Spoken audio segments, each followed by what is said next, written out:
what one thing would you tell a potential customer to look for to find a quality contractor?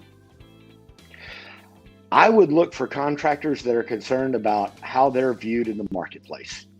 Um, there's a lot of guys that are just working out of their houses. They have no social media whatsoever. They really don't care. If something happens, you have zero leverage with that contractor. I believe that you have the most leverage with contractors that are concerned about how the rest of the market views them. Look at their reviews.